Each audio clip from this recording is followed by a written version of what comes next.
A big thank you to PicDrop for sponsoring today's video.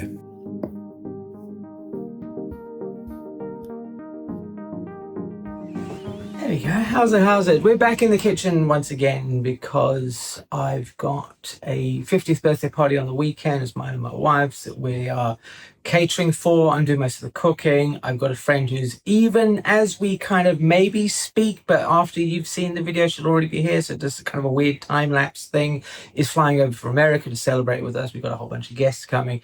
It's going to be fab, which is handy because I love cooking.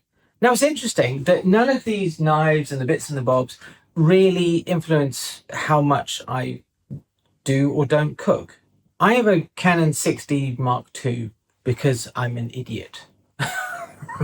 It is, I bought it. I don't know why I bought it. The camera, it is dull, it's uninspiring. The focus is hit and miss to a point where I might as well have not even bothered focusing. It does not fill me with confidence. Every time I look at the camera, I just get an overwhelming sense of meh, right? And it's an interesting thing because I don't really want to go and use it. However, on Monday, we were talking about this Spider-Man camera and how I used to really enjoy using that. It's a simple camera, there's nothing to it. I also love shooting with something like this, Olympus Trip 35. I haven't actually put any film through this in quite a while, but that's fine. It's a nice little, just, it's an out there kind of toy. Well, it's not a toy, it's a real camera. Much like something like this. This is a Kodak Retina 3C, which I love. It was a friend in the States. He gave it to me as a present. And I love it, but I love it for a different reason. I love it because it's got all this, the mechanical bits, and you can hear it. It's got, little odd dials that, tell me about things like plus X and Kodachrome A, all that kind of stuff. And I love the mechanical aspect of the camera. And all of these things, you'll notice that I haven't talked about features or what they do or what they don't do, apart from sort of the mechanical aspect. And I think this is something that's sorely overlooked when it comes to talking about the role that the camera actually plays in us, the photographer, going off and taking a picture.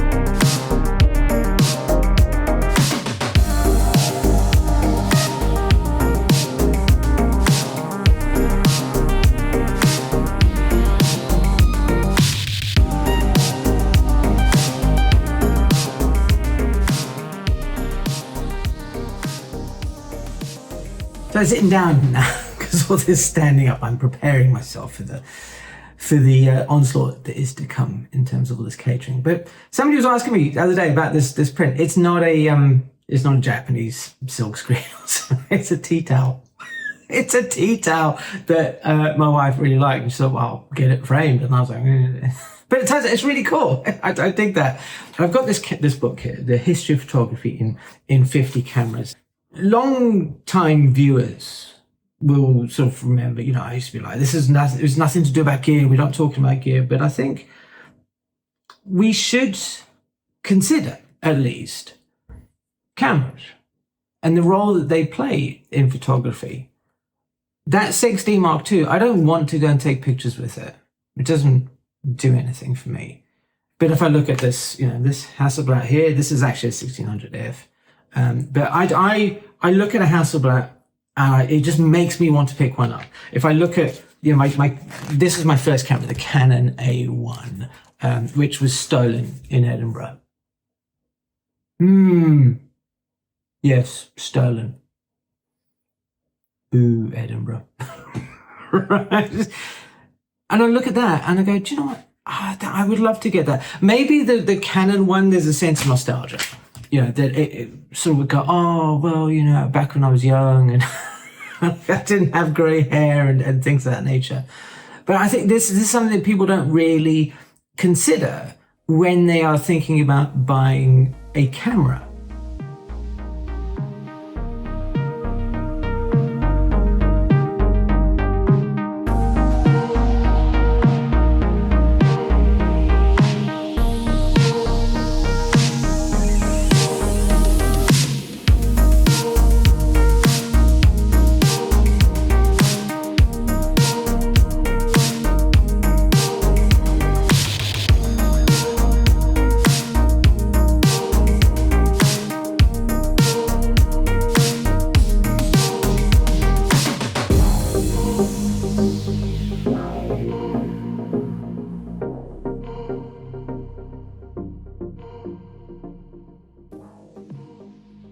In the middle of August, I'm going to be running another cohort where we get away from this idea that a camera is simply what makes the photographs and realize that the real tool, excuse the pun, in photography is us here in the UK, and I'd imagine maybe in the States as well.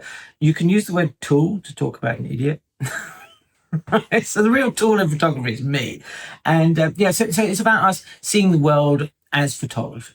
Learning to speak visually. And a major part of doing that is looking at each other's photographs. And I use PicDrop, who is today's sponsor of the video, extensively in doing this. It is so simple for me to create a gallery where the students from that week, upload their assignment images into a gallery. They don't need to create a account. They just simply get a link, they drag and drop. And you can imagine how useful this would be for like a camera club, or if you're a professional photographer wanting to share images with somebody else. Because you just create a link and say, there you go, there's some images, have a look at them. They're safe and they're secure, nobody else can download them. AI bots don't come along and do whatever AI bots do. And they're a wonderful system. It is so simple and easy to say. It makes that part of the cohort absolute breeze. And I know that the people running the cohorts also running the cohorts. I'm the one running the cohorts. The people who are part, well, actually, they're helping to run the cohorts as well. But it's great for them because they can leave comments on each other's work. Really get engaged, build that fostering sense of camaraderie and helping each other succeed.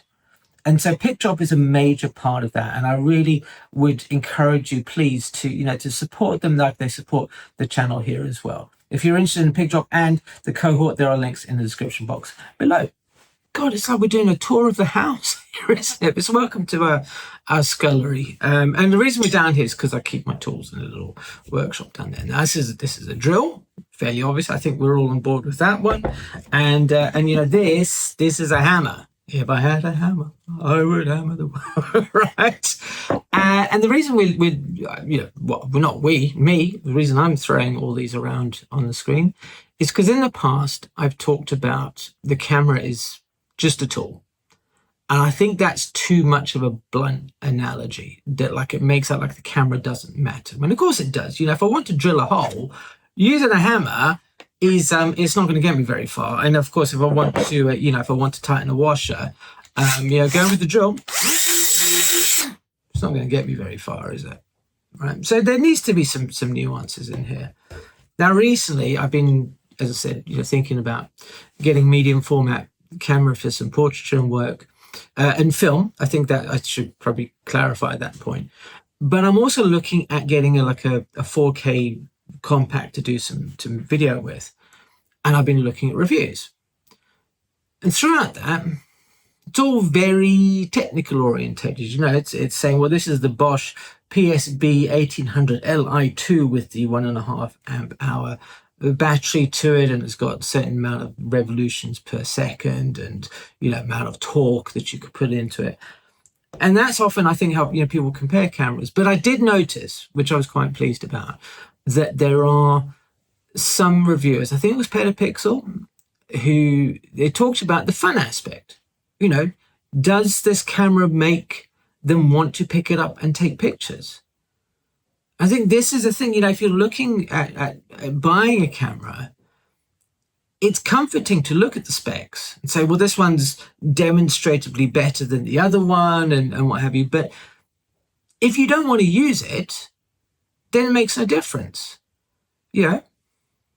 So what are we going to look for in a camera that makes us smile? What am I looking for? How do I find that intangible thing?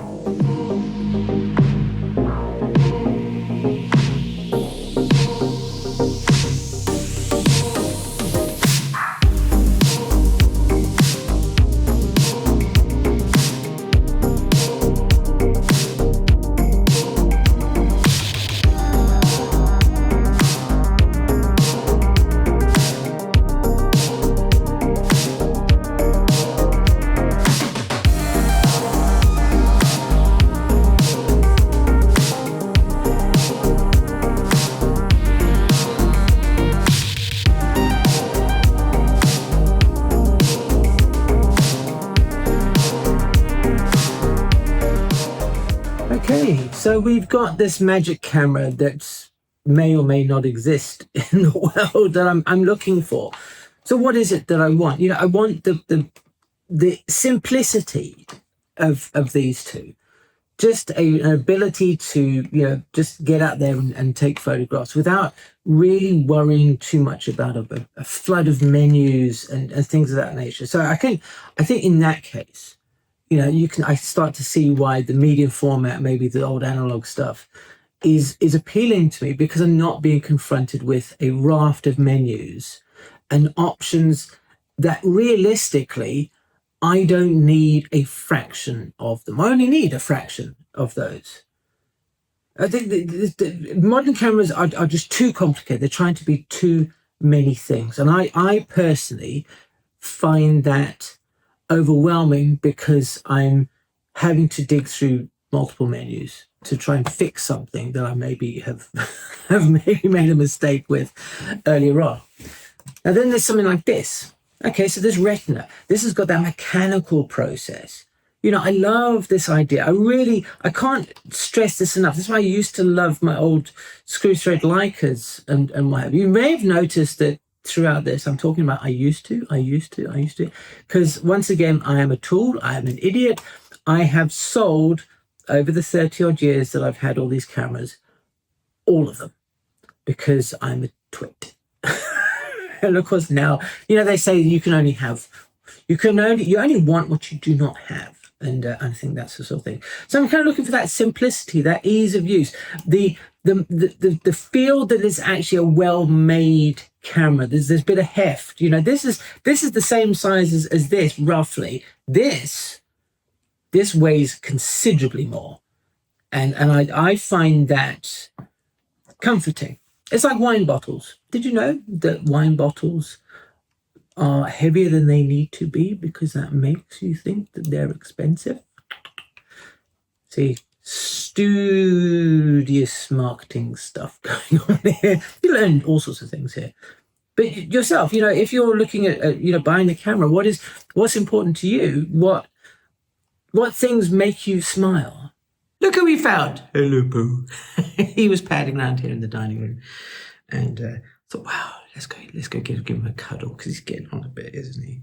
Hey, yes, So you may feel like I'm sort of leaning towards the medium format idea, and wanting to get back in touch with, I think, that more hands-on approach in my photography, about feeling, I don't know, necessarily more in control of the process, because I've been around the block long enough to actually feel like I'm in control of a very modern digital camera. I mean, that's not the point. It's just that it makes it overly complicated. So if I want to do something that I know how to do, it feels like having to flick through a million menus to achieve that puts a barrier in place within the photograph, within me taking a picture.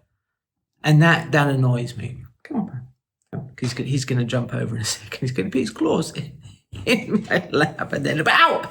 Oh, there he goes. He's the cat. And it's an interesting idea that how the choice of a camera is important to photographers, because it needs to feel like it's an extension of me, of the way that I photograph. I think a lot of my frustrations in the past with photography had come because the camera itself wasn't a good fit for what it is that I wanted to achieve.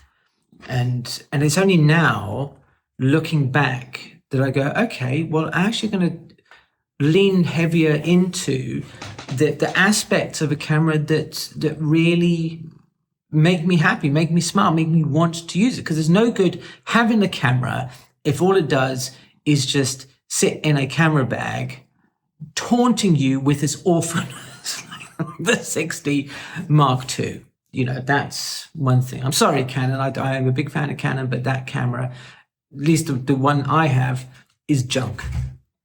So this has been an unusual deviation into the world of gear and talking about gear, how it affects things. And Poe, now that he's been used to being on camera, he's just, look at him photobombing me in the corner. To find out more about the cohort that's coming up in the middle of August, click on the link in the description box below. In the meantime, thank you ever so much for watching. This is Poe, the photographer cat, signing off. He's like, he really wants to get away, doesn't he? Anyway, thanks again for watching, and check out this video over here if you want to see more of me talking about photography. There we go. Thanks a lot, guys, and I'll see you soon.